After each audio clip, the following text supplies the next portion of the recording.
భోళా శంకర్ తర్వాత మెగాస్టార్ చిరంజీవి నటిస్తున్న సినిమా విశ్వంబర. ఈ సినిమాతో దాదాపు 8 ఏళ్ల తర్వాత టాలీవుడ్ లోకి రీ ఎంట్రీ ఇస్తోంది త్రిష. గతంలో వీరిద్దరి కలయికలో స్టాలిన్ సినిమా రూపొందింది.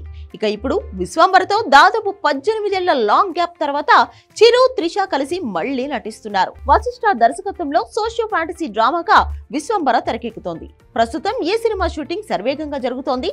రీసెంట్ గా హనుమంతుడి బ్యాక్ డ్రాప్ లో సినిమాకి హైలైట్ గా నిలిచిన ఇంటర్వెల్ బ్యాంక్ షూట్ చేశారు. అయితే తాజాగా ఈ సినిమా నుంచి త్రిష లుక్ ఒకటి రిలీజ్ చేశారు మేకర్స్.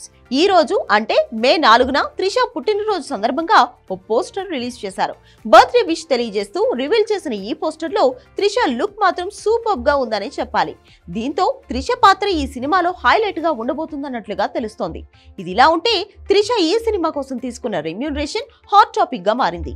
ఈ సినిమా కోసం త్రిష ఏకంగా 10 కోట్లకు పైగా పారితోషికం అందుకున్నట్లుగా ప్రచారం జరుగుతోంది.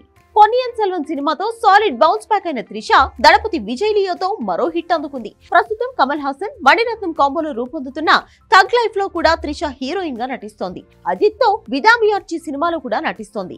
ఏదేమైనా ఇప్పటికీ కూడా త్రిష క్రేజ్ మామూలుగా లేదని చెప్పాలి.